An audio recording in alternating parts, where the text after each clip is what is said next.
ഹലോടെ മക്കളെ, ഹായ്, എല്ലാവർക്കും നമസ്കാരം. മൂന്നാമത്തെ പാർട്ടാണ് ശാസ്ത്ര ക്വിസ് UP വിഭാഗം.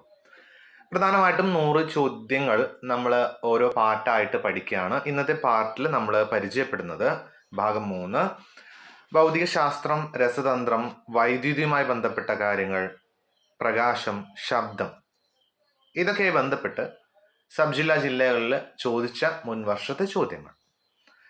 ജലത്തിന്റെ രാസസൂത്രവാക്യം എന്താണ്? CO2 എന്താണ്? കാർബൺ ഡൈ ഓക്സൈഡ് ആണ്. H2O ജലമാണ്. O2 ഓക്സിജൻ ആണ്.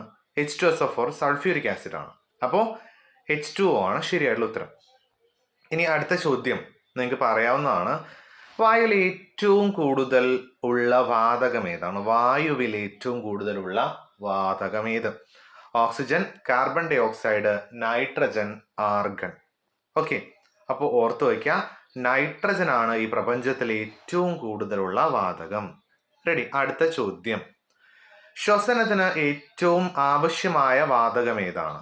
നമ്മൾ ശ്വസിക്കാൻ വേണ്ടിയിട്ട്, നമുക്ക് മാത്രമല്ല ബാക്കിയുള്ള എല്ലാ ജീവികൾക്കും ശ്വസിക്കാൻ വേണ്ടിയിട്ടുള്ളത് നൈട്രജൻ ആണോ, ഓക്സിജൻ ആണോ, ഹൈഡ്രജൻ ആണോ, ഹീലിയം ആണോ? നമുക്ക് അറിയാവുന്ന ഉത്തരം തന്നെയാണ്. ഉത്തരം oxygen. Ready. Option B, oxygen. അടുത്ത ചോദ്യം, ഏറ്റവും ഭാരം കുറഞ്ഞ വാതകം ഏതാണ്? ഏറ്റവും ഭാരം കുറഞ്ഞ വാതകം ഏതാണ്? ഹീലിയം ആണോ, ഹൈഡ്രജൻ ആണോ, ഓക്സിജൻ ആണോ, നൈട്രജൻ ആണോ? ഓക്കെ, ഏറ്റവും ഭാരം കുറഞ്ഞ വാതകം ഏതാണ്? ഏറ്റവും ഭാരം കുറഞ്ഞ വാതകം യെസ്, ഹൈഡ്രജൻ വാതകമാണ്. അപ്പൊ നമുക്ക് അറിയാം, നമ്മൾ ബലൂണൊക്കെ വീർപ്പിച്ചിട്ട് അല്ലെ, ടൈ ചെയ്ത് വെച്ചിട്ട് എന്ത് ചെയ്യും, അത് മുകളിലോട്ട് പോണത് കാണാൻ പറ്റും. എന്തുകൊണ്ടാണ്? അതിന് ഭാരം കുറവായതുകൊണ്ടാണ്. ഓക്കെ, അടുത്ത ചോദ്യം, സാധാരണ ഉപ്പിന്റെ, അതായത് കോമൺ സാൾട്ടിന്റെ രാസനാമം എന്താണ്? Sodium carbonate, sodium chloride, calcium carbonate, potassium chloride. ഓർത്ത് വയ്ക്കുക, സോഡിയം ക്ലോറൈഡ് ആണ് അല്ലെങ്കിൽ NaCl ആണ് ആ ഒരു സാധാരണ കോമൺ ആയിട്ട് കാണുന്ന കോമൺ സാൾട്ടിന്റെ രാസനാമം. അടുത്ത ചോദ്യം, മനുഷ്യൻ ആദ്യം കണ്ടെത്തിയ ലോഹമായി പൊതുവെ കണക്കാക്കപ്പെടുന്ന ലോഹം ഏതാണ്? ഇരുമ്പാണോ, ചെമ്പാണോ, അലുമിനിയം ആണോ, വെള്ളിയാണോ? ഓക്കെ, അപ്പൊ നിങ്ങൾ കൃത്യമായിട്ട് അത് ഓർത്തു വയ്ക്കുക. ചെമ്പാണ് അല്ലേ? ചെമ്പാണ്, നമ്മൾ സോഷ്യലൊക്കെ പഠിച്ചിട്ടുണ്ട്. അതാണ് ആദ്യമായി കണ്ടെത്തിയ ലോഹമായി പൊതുവെ കണക്കാക്കപ്പെടുന്നത്. അടുത്ത ചോദ്യം, വൈദ്യുതിയുടെ നല്ല ചാലകം ഏതാണ്? ചാലകം അല്ലെങ്കിൽ കണ്ടക്ടർ ഏതാണ്? മരം, റബ്ബർ, പ്ലാസ്റ്റിക്, ചെമ്പ്. ഓക്കെ, മരം, റബ്ബർ, പ്ലാസ്റ്റിക് ഒന്നും എന്ത് ചെയ്യില്ല, കറണ്ട് കടത്തി വിടില്ല. ഉത്തരം ചെമ്പ്. റെഡിയല്ലേ? ചെമ്പ്. കോപ്പം. അടുത്ത ചോദ്യം, വൈദ്യുതിയുടെ മോശം ചാലകം ഏതാണ്? ചെമ്പാണോ, അലുമിനിയം ആണോ, വെള്ളിയാണോ, റബ്ബറാണോ? അപ്പൊ ആലോചിച്ച് നോക്കുക, ചെമ്പ് ഒരു മെറ്റലാണ്, അലുമിനിയം ഒരു മെറ്റലാണ്, വെള്ളി ഒരു മെറ്റലാണ്. ഇതൊക്കെ എന്ത് ചെയ്യും, നല്ല പോലെ എന്ത് ചെയ്യും, വൈദ്യുതി കടത്തിവിടും. ഉത്തരം റബ്ബറാണ്. ഓർത്ത് വയ്ക്കുക. റെഡി. അടുത്ത ചോദ്യം, വൈദ്യുത ബൾബ് കണ്ടുപിടിച്ചത് ആരാണ്? Graham bell, Thomas Alva Edison, Michael Faraday, newton. ഓർത്ത് വയ്ക്കുക, വൈദ്യുതി, അതുമായി ബന്ധപ്പെട്ട് ബൾബ് കണ്ടുപിടിച്ച ശാസ്ത്രജ്ഞൻ തോമസ് ആൽവ എഡിസൺ. റെഡി. അടുത്ത ചോദ്യം, ടെലിഫോൺ കണ്ടുപിടിച്ചത് ആരാണ്? Marconi, Graham Bell, Edison, Wright സഹോദരന്മാർ. ഓക്കെ, ഉത്തരം അലക്സാണ്ടർ ഗ്രഹാം ബെൽ ആണ്. റെഡി. ഓക്കെ, അടുത്ത ചോദ്യം, റേഡിയോ കണ്ടുപിടിച്ചത് മാർക്കോണി ആണോ, ഫാരഡെ ആണോ, എഡിസൺ ആണോ, ന്യൂട്ടൺ ആണോ? ഓക്കെ, നിങ്ങൾക്ക് അറിയാം കൃത്യമായിട്ട്, അത് മാർക്കോണിയാണ്. Ready, Marconi. അടുത്ത ചോദ്യം, വിമാനം കണ്ടുപിടിച്ചത് ആരാണ്? റൈറ്റ് സഹോദരന്മാർ, എഡിസൺ, ബെൽ, ന്യൂട്ടൺ. ബെല്ലല്ല, ഗ്രഹാം ബെല്ലാണ് കേട്ടോ. ഓക്കെ, അപ്പോൾ അത് ആവശ്യമില്ലാത്തതുകൊണ്ടാണ് ആ രീതിയിൽ കൊടുത്തത്. റൈറ്റ് സഹോദരന്മാരാണ് വിമാനം കണ്ടുപിടിച്ചത്. അടുത്ത ചോദ്യം, പ്രകാശത്തിന്റെ വേഗത ഏറ്റവും കൂടുതലുള്ള മാധ്യമം ഏതാണ്? പ്രകാശം ഏറ്റവും വേഗതയിൽ സഞ്ചരിക്കുന്നത് ജലത്തിലൂടെയാണോ, വായുവിലൂടെയാണോ, ഗ്ലാസ്സിലൂടെയാണോ, ശൂന്യതയിലൂടെയാണോ? ഓർത്തു വയ്ക്കുക, അത് ശൂന്യതയിലൂടെ അല്ലെങ്കിൽ വാക്വത്തിലൂടെയാണ് എന്ത് ചെയ്യുന്നത്, കൂടുതലായിട്ടും വേഗത്തിൽ പ്രകാശം കടന്നു പോകുന്നത്.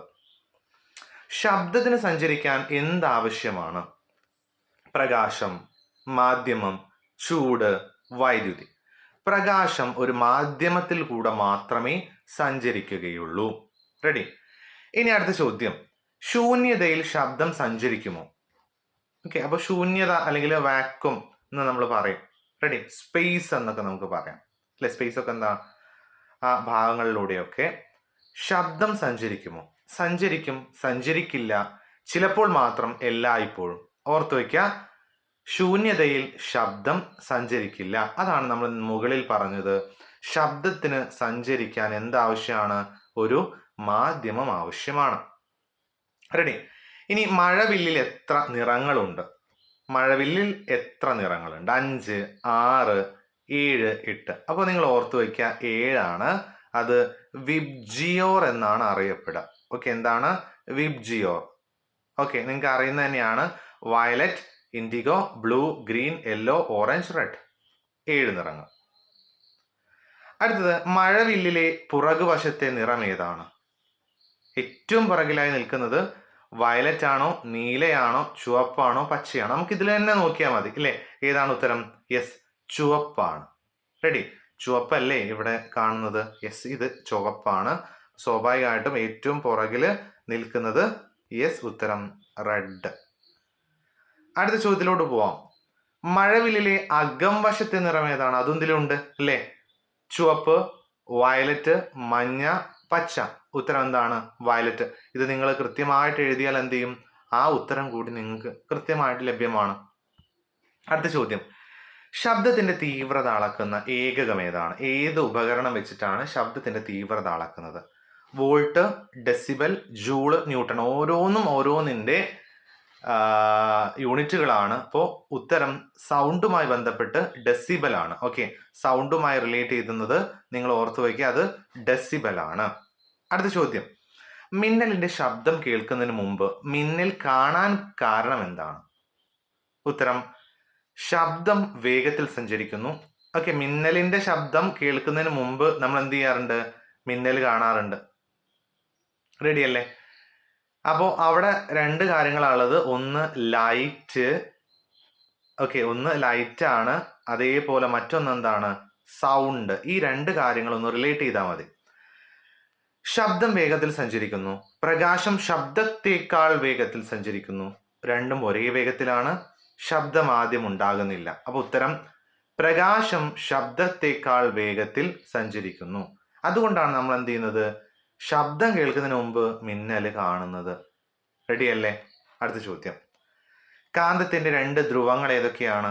കിഴക്ക് പടിഞ്ഞാറ്, മുകളിൽ താഴെ, ഉത്തരധ്രുവം ദക്ഷിണധ്രുവം, വടക്ക് കിഴക്ക്. ഓക്കെ, നമുക്ക് അറിയുന്നത് തന്നെയാണ് ഉത്തരധ്രുവം, സൗത്തും നോർത്തും. റെഡി? എക്സ്റേ കണ്ടുപിടിച്ചത് madam Curie, William Roentgen, Newton, Faraday. ഉത്തരം വില്യം റോഞ്ചൻ. റെഡി അല്ലേ? അടുത്ത ചോദ്യം, റേഡിയം കണ്ടുപിടിച്ചത് ആരാണ്? ഉത്തരം മാഡം ക്യൂറിയും പിയറി ക്യൂറിയും, ന്യൂട്ടൺ, ഫാരഡെ, എഡിസൺ. ഓക്കെ, ഓർത്തു വയ്ക്കുക, മാഡം ക്യൂറിയും പിയറി ക്യൂറിയും. ആസിഡ് തിരിച്ചറിയാൻ സാധാരണ ഉപയോഗിക്കുന്ന സൂചകം ഏതാണ്? ലിറ്റ്മസ്, ചോക്ക്, ഉപ്പ്, പഞ്ചസാര. ഓർത്തു വയ്ക്കുക, ഉത്തരം ലിറ്റ്മസ്. റെഡ് ആക്കി മാറ്റുന്നു എന്നുള്ളത് നിങ്ങൾ മനസ്സിൽ ഓർത്തു വയ്ക്കുക. ഓക്കെ, റെഡ് ആക്കി മാറ്റുന്നു. ഏറ്റവും കഠിനമായ പ്രകൃതിദത്ത വസ്തു ഏതാണ്? ഇരുമ്പ്, സ്റ്റീൽ, വജ്രം, ഗ്രാനൈറ്റ്. അപ്പോൾ ഏറ്റവും കാഠിന്യമേറിയത് വജ്രമാണ്. അപ്പോൾ പ്രധാനമായിട്ട് നമ്മൾ നോക്കിയത് H2O, NaCl, വായുവിൻ്റെ ഘടന എങ്ങനെയാണ്, പ്രകാശത്തിൻ്റെ വേഗതയുമായി ബന്ധപ്പെട്ട്, ശൂന്യതയിലുള്ള ശബ്ദത്തിൻ്റെ വേഗതയുമായി ബന്ധപ്പെട്ട്, മഴവില്ലിൻ്റെ നിറങ്ങൾ, ഡെസിബൽ എന്താണ്, എക്സ്റേ എന്താണ്, റേഡിയം എന്താണ്. ഓക്കെ, ഇത്രയുമാണ് നമ്മൾ ഇന്നത്തെ വീഡിയോയിൽ പരിചയപ്പെട്ടത്. വീഡിയോ ഇഷ്ടമായെങ്കിൽ ചാനൽ സബ്സ്ക്രൈബ് ചെയ്യുക, മറ്റുള്ള ആളുകളിലേക്കൊക്കെ ഷെയർ ചെയ്ത് കൊടുക്കുക. Thank you so much for watching this video. By.